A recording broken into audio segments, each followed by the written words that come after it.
Welcome, listeners, to www.ironradio.org, the website and podcast for all things strength sports and sports nutrition. With your hosts, Lonnie Lowery. Remember, Phil is like a gnarled old oak tree held together with scar tissue and bone spurs. Rob Fortney. And I'm telling you, the pain that I would suffer was beyond excruciating. And Phil Stevens. Just do it, Rob. You'll kill all those nerves. Thanks for listening. Welcome, Iron Radio listeners. This is Lonnie Lowery.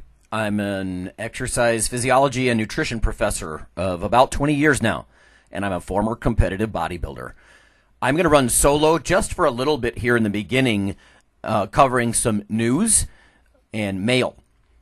After that, Dr. Nelson and I, after the break, are going to tackle the top 10 food trends, according to IFT.org in their publication, and how they relate to lifters, what we do ourselves as far as some of these food categories, these food trends.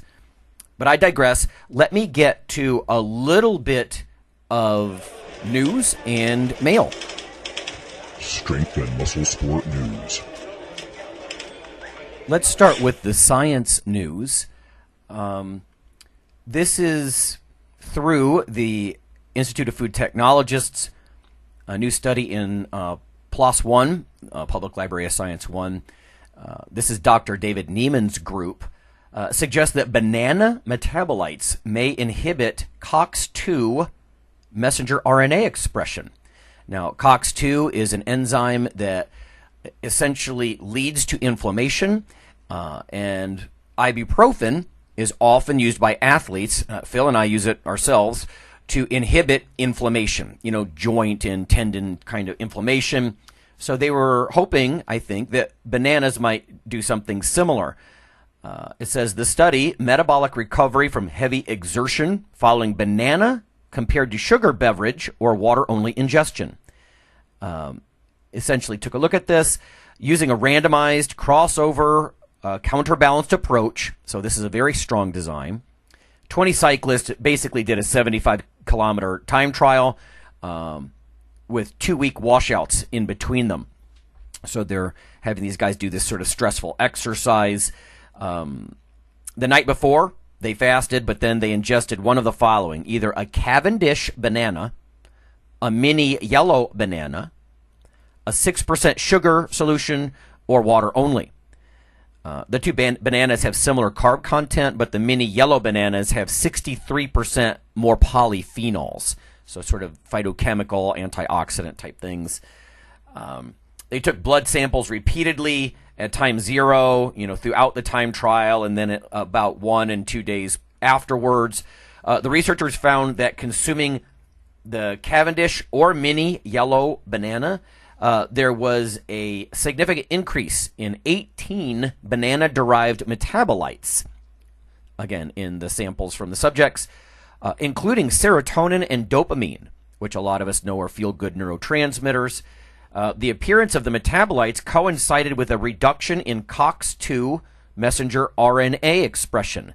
And again, think about messenger RNA as an early message in a cell that's going to lead to the formation of COX as an enzyme, COX, and to inflammation. So seeing less of this message, this messenger RNA in the cells, presumably because of the banana metabolites and the banana intake, would be an anti-inflammatory, anti-swelling, anti-pain sign, at least a sign that could be happening.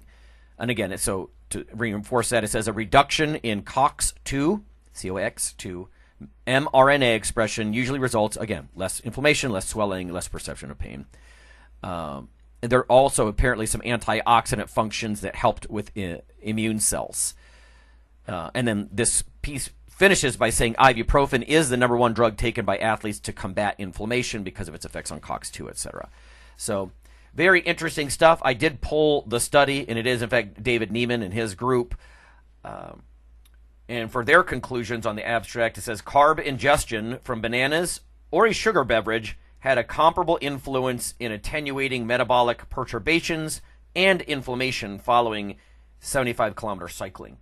I know a lot of us aren't cyclists, but again, they're using that as sort of an intense, stressful kind of exercise.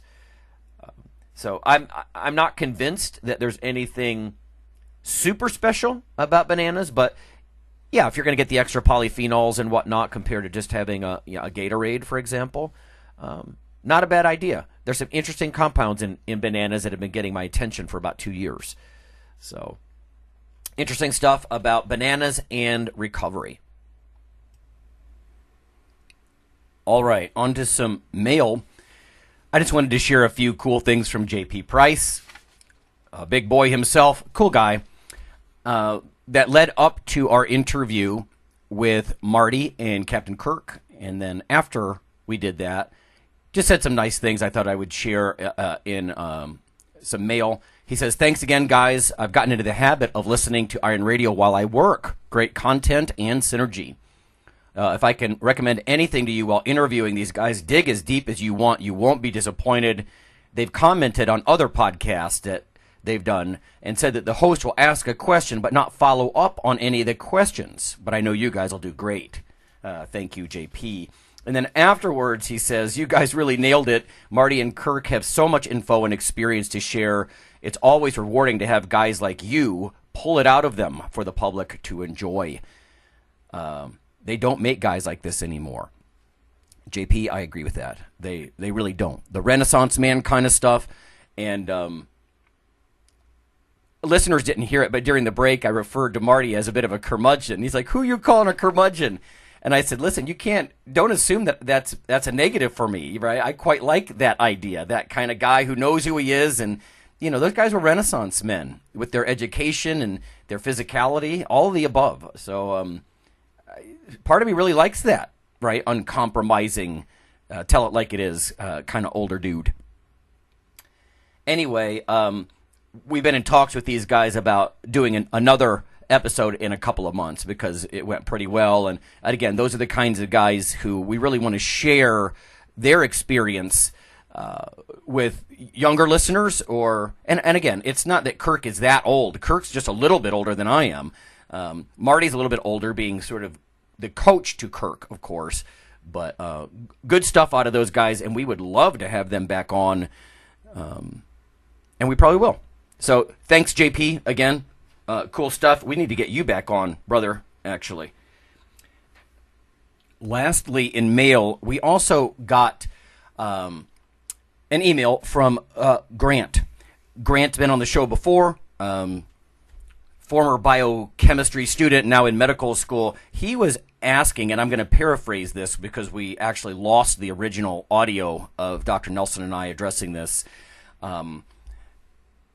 whether or not the population, when we talk about people who are fast or slow caffeine metabolizers, could it simply be that someone is inducing these CYP1A2 enzymes through their habitual intake of coffee or not? In other words, enzymes that are inducible, they will respond to your lifestyle and go up or down. Just like muscle mass might go up or down if your lifestyle includes weightlifting, something like that.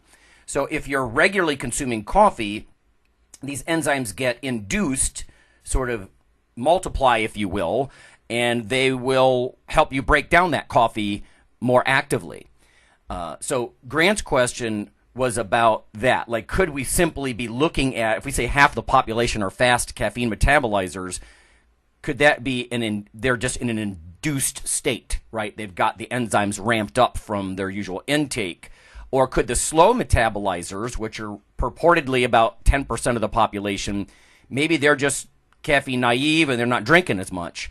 I think, Grant, and again, Dr. Nelson sort of agreed with this, when they say what percentage of the population, they're just looking at genotype, right? They're just looking at your genetic blueprint and not something that's, to me, more phenotypical, like the expression of these enzymes, right? How induced they are, how ramped up they are. So when we say 50% of the population is fast, I think that's literally just from saliva or cheek swab DNA, and they're just looking at the blueprint, and they're not muddying the waters with how induced they are by someone's usual coffee or tea, or energy drink intake. So that's sort of a simplistic way to look at that, but Dr. Nelson is working on a review paper for the Journal of the ISSN right now, and so he's in contact with one of the authors, actually, of that study that we were talking about in recent weeks. So that's what I can offer as far as that now. And your other question, we're going to table for Phil and his hip replacement, because I know you're interested in orthopedics, obviously, and we will get to that coming up. So having said that, we are going to go to break, and afterwards, Dr. Nelson and I will tackle food trends, what's happening, what are some of the different categories that the IFT, the Institute of Food Technologists, are pointing to, and how they might apply to lifters and ourselves.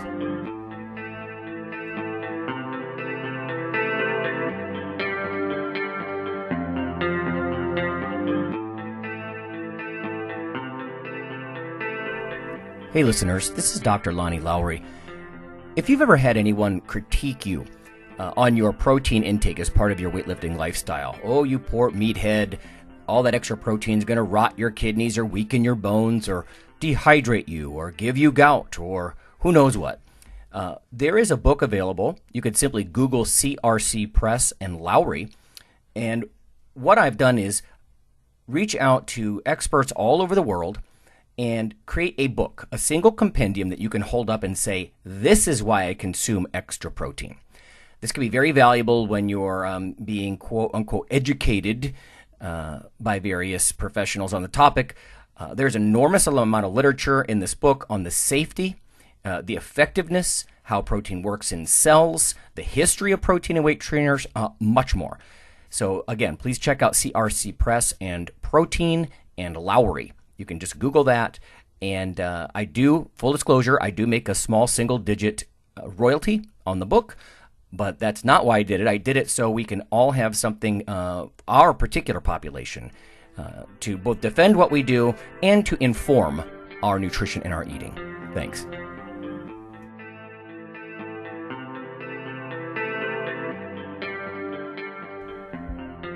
Iron Radio is, of course, primarily a podcast. But over the years, there have been technical glitches calling for backup streaming and listeners who wanted the convenience of other sources of audio content. Toward this end, Iron Radio is now simulcast and backed up on YouTube. If needed, please search Lawnman07 or Iron Radio from within YouTube. There's not much video, but if you like to listen through YouTube on a Roku or other living room device, there you go.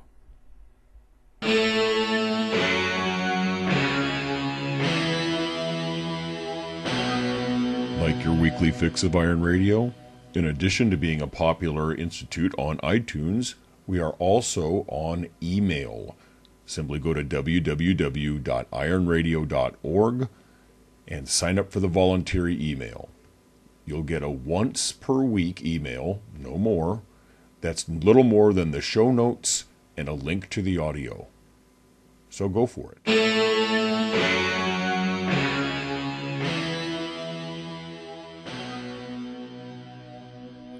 All right, folks, we're back. It's Dr. Nelson and myself, Dr. Lowery. We are going to be doctors as we look over every time. Not really. Some science and some trends and that sort of thing. Right? Not physicians. We're not physicians. I think it's Darren Willoughby says, I'm the real doctor. I'm a PhD. Oh. Yeah, all my friends who are MDs now, are going to be salty. All right.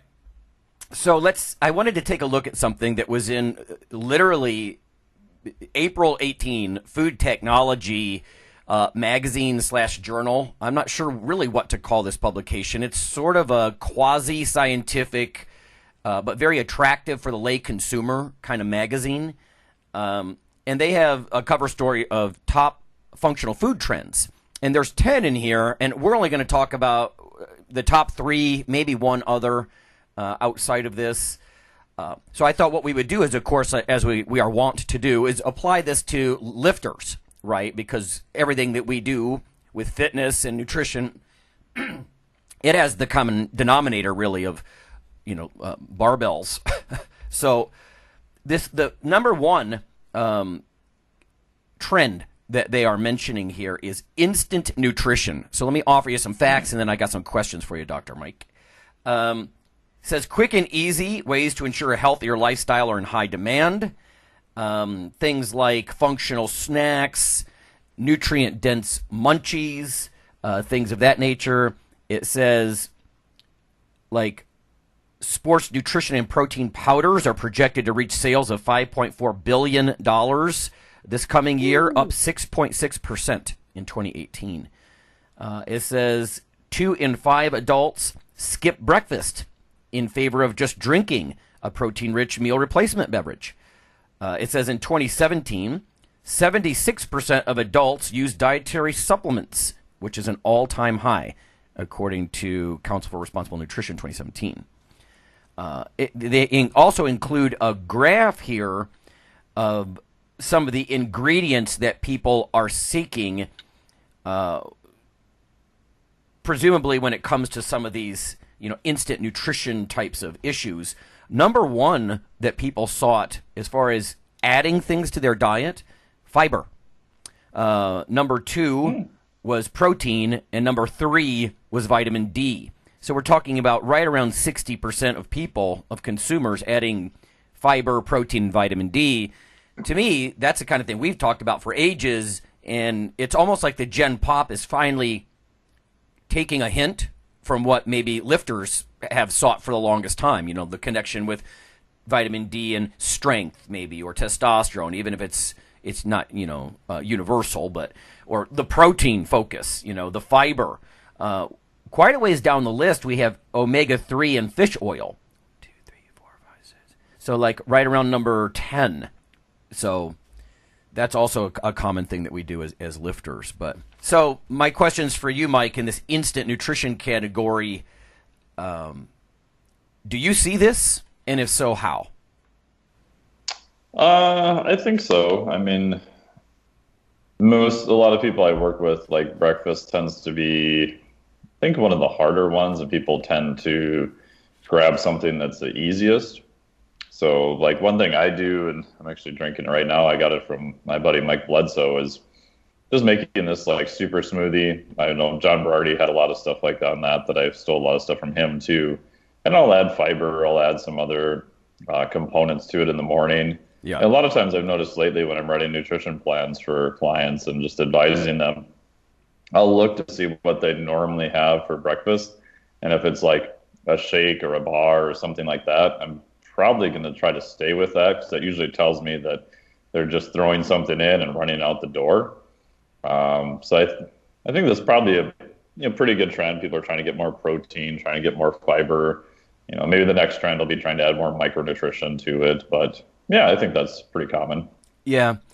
Now, this is a pretty comprehensive list of what people do add. I'm just trying to stick this stuff that's more in the 50, 60% of consumer range. There's quite a few things on here. The instant thing, I mean, I just did it this morning. I slammed one of those Premier Protein, those ready-to-drink things. Oh, yeah. It's like a whey casein mix, and so my wife will grab those from Sam's Club because they're cheap. You don't have to refrigerate them. I mean, just the packaging science behind that is amazing to me, Yeah, it is. You would think, suck it up, Lowery, just put some powder in a water bottle or a bottle of some sort and, rehydrate it at work. But I literally drink that less often. Like, it sounds incredibly spoiled of me, but when I'm teaching back to back to back 3 classes in a row, say in the morning, and then I'm down in the lab, I literally don't think to go grab the bottle and go fill it with water, shake it up, but I will grab the ready-to-drink little cardboardy, box, juice box type thing of protein and slam it. So it's amazing to me that one step of just having it already in fluid form, it does matter. I mean, it's that instant, and I do consume more protein that way. And you know what it's like, Mike, you get wrapped up in what you're doing, and you look at the clock, and you're like, oh my God, I haven't had any protein, for 6 hours, something like that.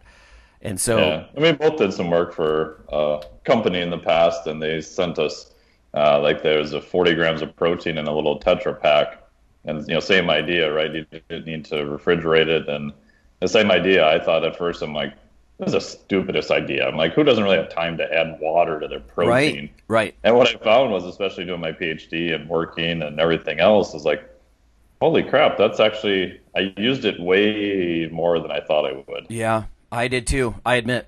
And you know what else I had this morning? I had a Millville little fiber brownie type thing. They're sort of lower sugar, higher fiber, but again, instant, right? Like, and I'm drinking via instant coffee in my mug. So I'm definitely buying into a lot of this kind of stuff, especially I think if you can read the label and say, yeah, that's got 5 grams of fiber, or gosh, there's only, single digit grams of sugar in there. It's not completely random. It's not just for the instant. It's sort of a balance between what's in it and is it instant, if that makes any sense. Yeah. So, yeah, I know what you're talking about with the cases of the ready to drinks that we got in the past. That's actually what turned me on to this, right? Like, yeah, I'm like, hey, that really increased my intake. Any advice? My second question about this instant type stuff. Any advice you might have for listeners as far as, instant nutrition, like fast but functional instant nutrition?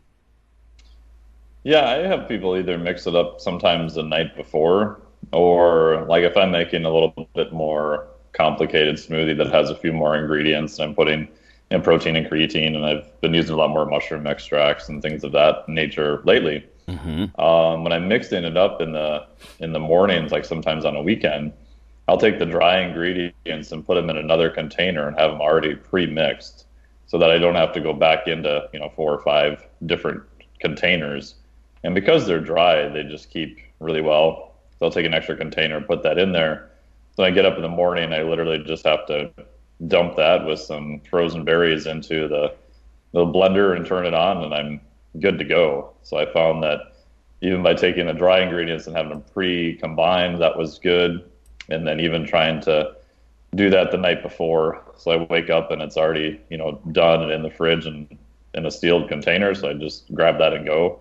I found that that's been super useful. And then beyond that, I have my little morning routine, especially somewhat when I travel, but more so when I'm at home, of all the little steps I go through, and trying to just spend the time the night before to get everything ready. So in the morning, I just kind of have to walk through my little checklist and everything's good and I'm ready to go, instead of running around feeling kind of frantic in the mornings. Yeah.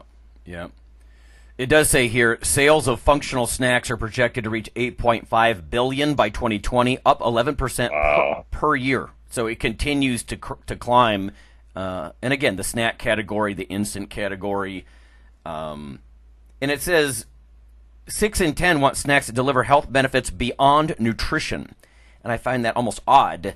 I think what they mean is things like a sense of energy boost, cognition, I don't know, something beyond just their proteins, carbs, and fats, presumably.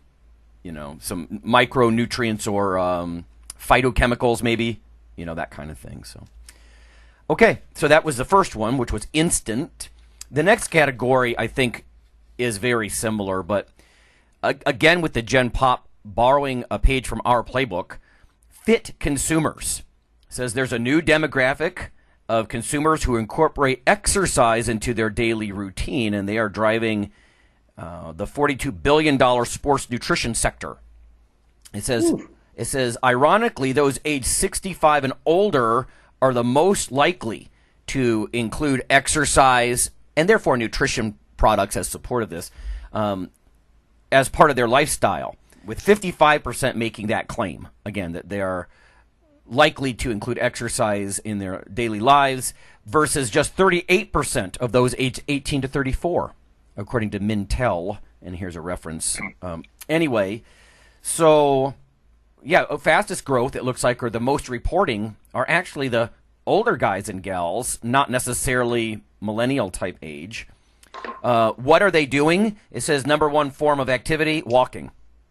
America's top sport/exercise activity is just walking. And I think we're all fans of that in the past. Like, that's actually something I'm going to do today. I am rocked from just doing lots of chins and rows, and I did a whole upper body kind of session, and just some medium heavy dumbbell presses, stuff like that, and I am ruined. And I'm thinking, I don't want to drive to the gym just to get on an elliptical because that doesn't hurt my knee and I can do that. But it's not enough of a draw. So, yeah, as soon as the weather dries up, I'm just going to go hike a little bit. I don't know. So I could see that. That even plays a role with people who are lifters. It says sales of sports and energy drinks are projected to reach $23 billion in 2018, which is up 5%. Ready-to-drink coffee and tea sales are up 14% and 7%, respectively. So, again, I was just talking about the VIA, ready-to-drink coffee stuff. And, again, back to our previous category, functional coffees, just the simple fact that it's instant or it tastes good. That a couple of years ago when we were in Japan, too, we saw a lot of ready-to-drink coffee products with fiber and all sorts of stuff. Oh, right, like in cans, right? Yeah, totally. Yep. So interesting stuff about how exercise, even if it's just walking for older folks, I mean, people are trying to incorporate that. And again, remember, these are functional food trends. So everything we're talking about is in support of something, whether it's a tight schedule and needing it instant, or whether you're for fitness and it's a pre-workout or a coffee or tea in some way. Sleep, all that kind of stuff. But so people are trying to incorporate fitness because they're realizing that that's a trigger that makes you sort of, different. And that's a whole, demographic.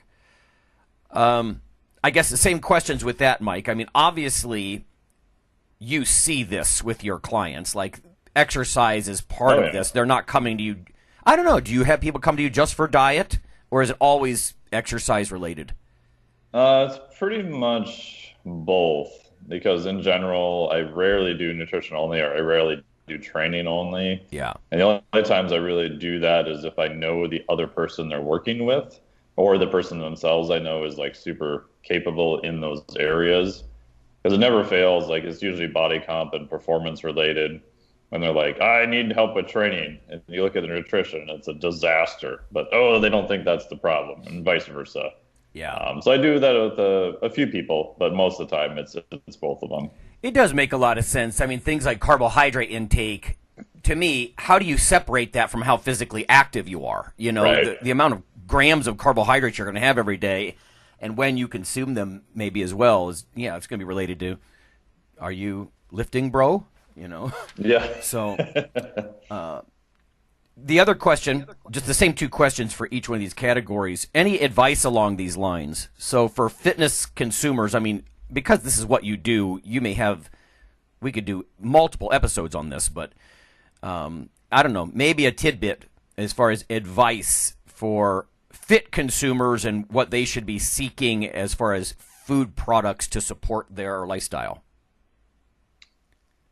Yeah, I think it goes back to, sadly, a lot of times it's convenience. What are they going to be able to fit into their lifestyle? I think everyone in general overestimates how much change they're actually able to do. And they can kind of be sort of motivated with that for like a week or two, and then they kind of fall back to where they were.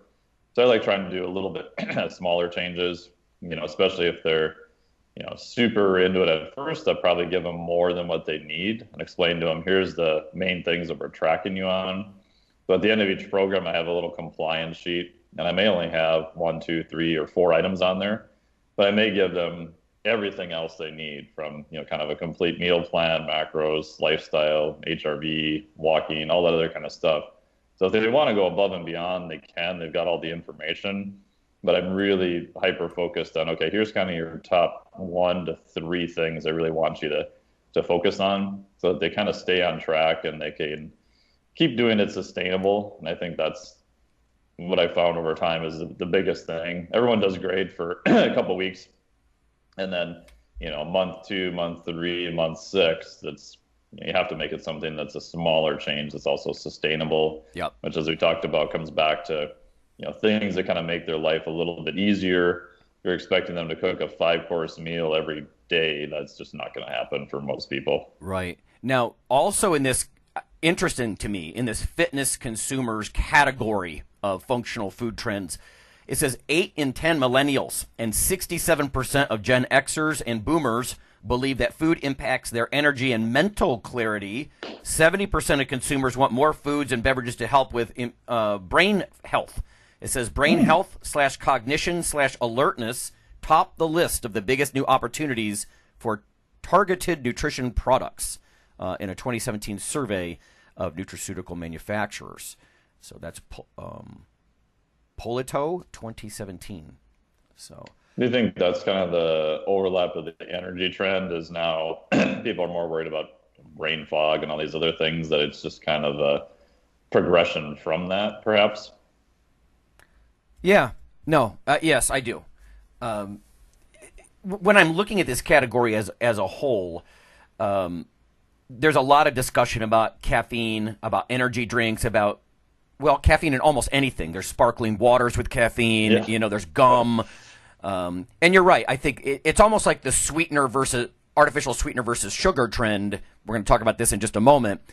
Yeah, I mean, they're looking for, I don't know, better ways to, I don't know, meet these needs. And I do think it's cool that they're talking about the mental and the physical together. Yeah, definitely.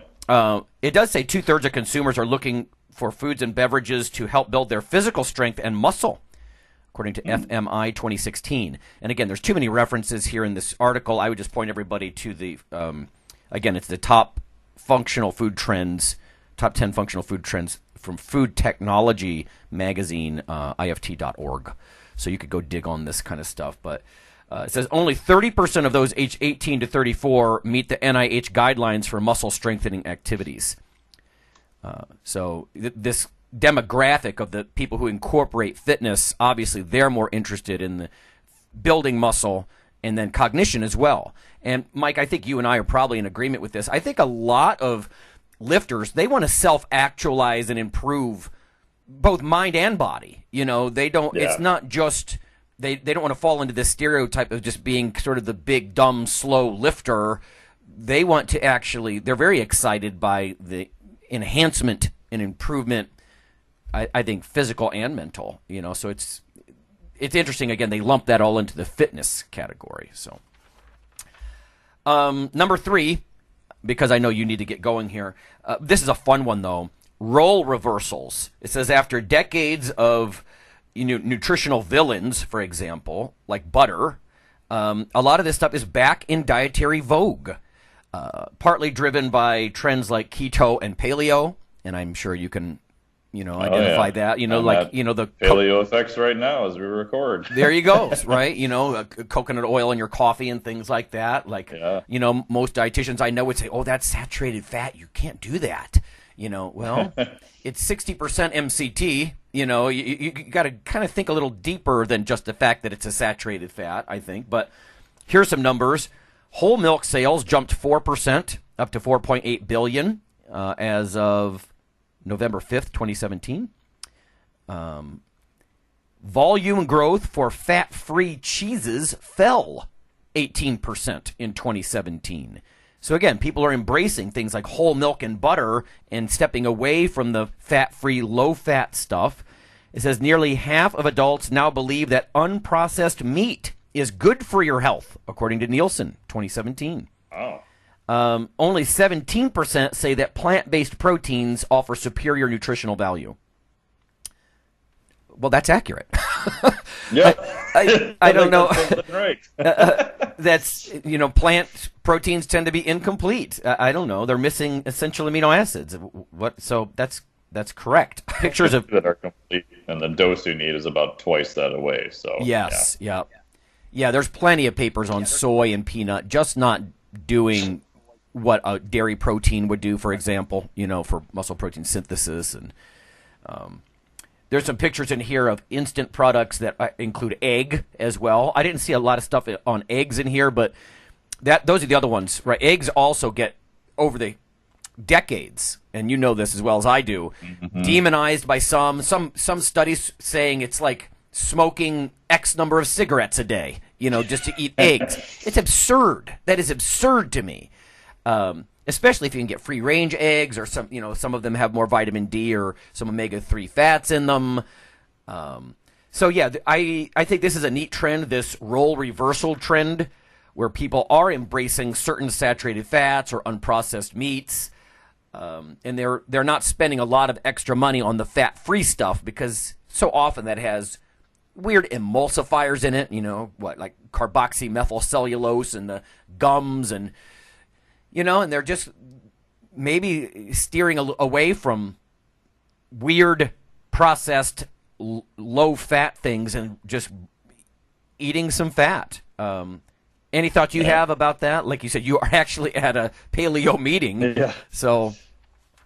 Yeah, I think that's good. I mean, I think especially I've been here at Paleo Effects probably the last, 5 or 6 years. And so it's interesting to see in this sphere here, that's been kind of the trend for a while. And now it's kind of spreading everywhere, which is good. And even it's always boggled my mind, like things like cheese that, naturally have a high amount of fat. That's just what cheese is. And then to see something that's like low fat, no fat cheese, I'm like, what the hell's in that? Right. Like, what is that? What's it made of then? Yeah. Right? Yeah. Yep. This says perhaps most startling is a reversal to natural sweeteners. Sugar, honey, maple syrup, coconut syrup, and dried fruit. Only 1 in 5 has a positive opinion of low-cal sweeteners, like artificial sweeteners. So I'm not a fan for people eating more sugar necessarily. Again, depends on your lifestyle and physical activity and whatnot. But that is another good example of that. So sugars often demonized, but again, 1 in 5 actually like low-cal artificial sweeteners. So they're actually turning to more natural, refined. This is all sort of, to me, that clean label trend, where people they want fewer ingredients. They don't want to see 25 ingredients in something that should just be, like you said, cheese is like fat and protein. Yeah. I don't want 25 ingredients that I can't pronounce in there. Yeah, and we saw a lot of that when we were at the IFD meeting in Vegas last year. A lot of stuff looking at, natural coloring, whether it's beta carotene and other things like that, to more the quote unquote natural sweeteners like stevia. And I did a stevia taste testing of like the 3 different types of stevia, depending on how it's, manufactured, and things like, monk fruit and other things that they're trying to, it looks like get away from more artificial stuff and trying to go the quote unquote more natural route. Right. In fact, that's a whole category in this, too, that we probably won't address. But listeners might want to know what you do personally, Mike, as far as, balking the trends. Like, I know that you've put – I'm almost sure it was you, that years ago you were putting heavy whipping cream in your coffee. Weren't you? I did for a while, yeah. Like, that's balking the trend, right? Like, most dietitians would be like, oh, that's saturated fat, Yeah. So how do you balk the trends? I mean, I did that for a while, and that was just when I was trying to get more calories in. It's like, oh, it tastes good. And, if you use like full whipping cream, you can get a lot of calories in just a short amount of volume too, and it was, again, a convenience type thing. I don't know. I guess now especially, I probably eat more carbohydrates than most people. Mm-hmm. But I've had, an oral glucose, a continuous glucose monitor. So I've tested myself eating 2 Pop-Tarts and 2 cookies for breakfast, and I didn't go above 120. So yeah, that's good. Don't get too worried about that. We were having dinner here last night with the guy who does a lot of Kale, who's been on the program here before, does a lot of movie work and stuff. And he's, a huge, big dude. And I was asking him, and we had this running joke about, carbohydrates are not evil. And I said, well, how many carbs a day do you eat? And he's like, only like 200. I'm like, wow, that seems pretty low for a big dude who's training, 1 to 2 times a day. Yeah. And then as we got into it further, he's like, well, I eat, a pint of ice cream on Friday nights. I usually go out on Saturday. And so weekends he uses a lot more carbohydrates also. I got it. So I think we're seeing, people who lift in general, probably more carbs, I think, is becoming a little bit more trendier, although that's been around for a while. Other than that, I think micronutrition is becoming a little bit more in vogue, and that's something I've been working on myself and with clients probably more the past couple of years. And I just see more and more information on that coming out, and eating different colors and trying to get more polyphenols and other things that aren't really kind of standard, vitamins and nutrients. I think that's becoming more popular now, and I think my guess is that's the next sort of evolution of eating more natural, right? So you're going to see, my guess is people sticking more polyphenols, maybe EGCG, and you see turmeric in a lot of stuff now. I think that whole trend's probably just going to continue. Right, which is actually, I was going to dig this up as an afterthought, but number 9 on their list is that people are seeking bioactives, right? So it says yes. 24% of adults overall feel they're not getting enough special nutrients, according to FMI 2017. And again, people just go to ift.org if you want to check out this article. And some examples they said high on the list, like probiotics. And again, we had Dr. Ruscio on talking about that. Mm-hmm. Turmeric, jackfruit, ginger, flaxseed, all top of the list as far as what people are purposely seeking. And again, sort of what I would call that as a broad category, that phytochemical or zoochemical category. They're not necessarily essential nutrients that you must consume or you'll get a deficiency disease, like let's say vitamin C and scurvy, but things that affect hormone and enzyme activity, like you said, EGCG, green tea, all that kind of stuff. Like I'm doing that investigation here this spring, early summer, with the bioactives in coffee. I'm going to see if I can't correlate them to the taste and some other things as well, like brew method, and what it does to the bioactives. So I think you and I are both, very interested in that. So much of sports nutrition, as far as pills and powders, have moved into an herbal kind of range, and that's not new. That's been going on for decades. Sometimes almost enough to make me uncomfortable. Like, I'm not an herbologist. I'm not a toxicologist. Being a nutritionist, I'm usually focused on either essential or even non-essential kinds of nutrients, like creatine maybe. But yeah, sometimes that drifts into left field a little bit, and you get people formulating these products who I think they just sort of luck out and not overdose or hurt people because they're selling based on price point, and it keeps the dose down maybe. But yeah, the bioactives and I do thing. wonder sometimes about bioactives that, like turmeric, a lot of people will put black pepper in there because it's a cytochrome C, 450 inhibitor, like kind of what we talked about a little bit with the enzymes and stuff related to caffeine. But you're purposely trying to not let your body get rid of it so you can get higher levels in your bloodstream. And, that definitely works. And I think there's a good benefit to that if you're trying to control inflammation. But the second question is, if you're doing that to control inflammation, why is your inflammation super high? So I get a little concerned sometimes, and it's probably not really founded on much, that we're taking things that are found in nature and then we're trying to really boost their levels super high. That I think it can be beneficial, but there's probably a cost somewhere with that. So with that one, you're actually changing the detox pathways in the liver. So are you artificially pushing something else up? For me personally, I will use a different form of turmeric with people, and I won't use like the black pepper in there if they're on any other medications. Yeah. Just because I don't want their levels of statins to be super high at the same time. Again, I haven't seen any literature or any case reports even that's bad, but in theory, you may have some interactions, and so I tend to kind of steer them in a different direction with that. That's good advice. Drug-nutrient interactions are a thing, right? And people start taking handfuls of different herbs. They could be interacting with meds. Like, think about the classic St.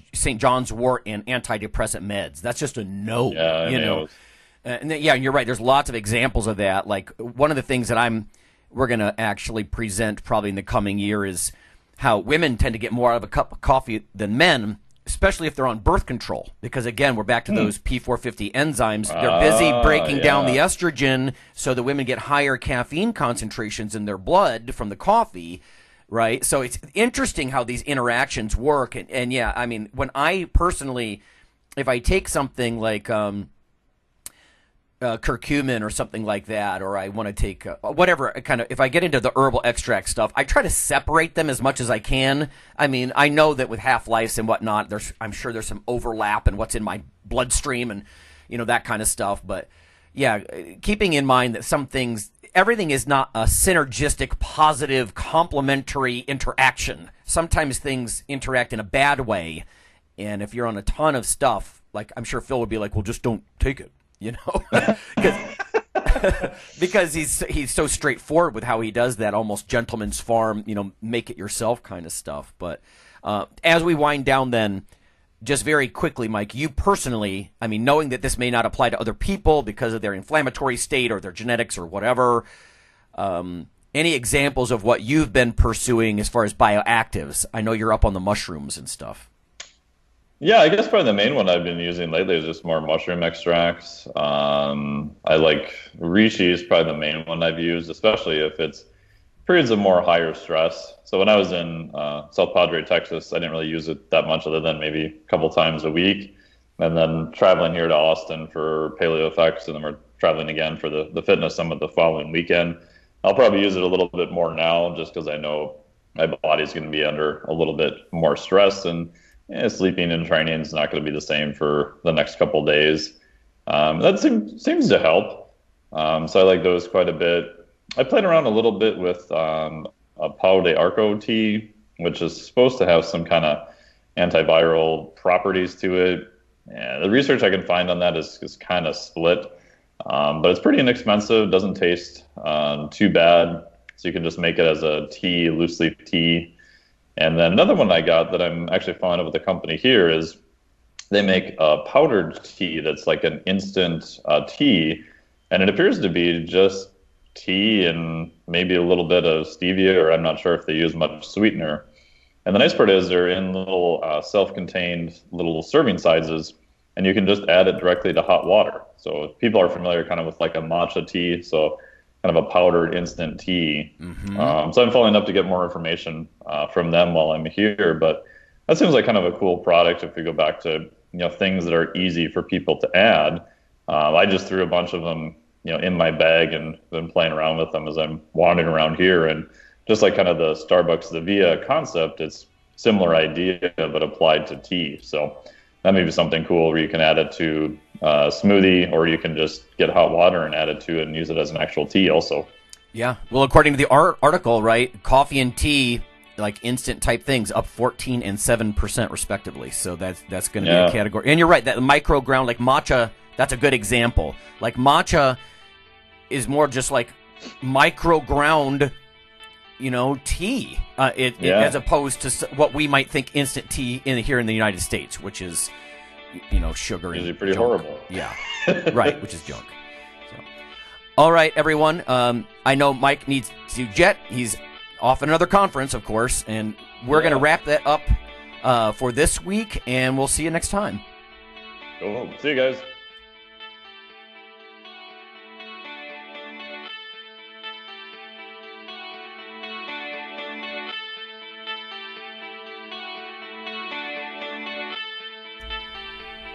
Hey listeners, have you seen the store at IronRadio.org? There are 3 halls in the store. One for Phil, one for Fortress, and one for myself, Dr. Lowery, and they're thematic. So you can go into our Halls of Iron store and choose based on your goal. If you need something to learn or read or something nutritional, you can look in my store, Lonnie's store. If you want something about injury prevention or competition, then take a look at Phil's Hall of Iron. And if you want something about motivation or daily training, Fortress's Hall has what you're looking for. There are some fun, heroic descriptors as you browse through the stores. We try to make it a little more fun than the average boring online store. And whether you're a novice lifter or someone more experienced, you can take heart that you're not wasting your time. The things that we put in each Hall of Iron are actually based on our own recommendations. Protein powders that we know to be good, knee sleeves, wraps of some kind, things that Fortress uses in his own training. The stuff you see, is good. This way you don't waste time. So check out the Iron Radio store at ironradio.org. And let us know what you think on the forums, and certainly you can request products and we will screen them before they go in. So thanks for listening.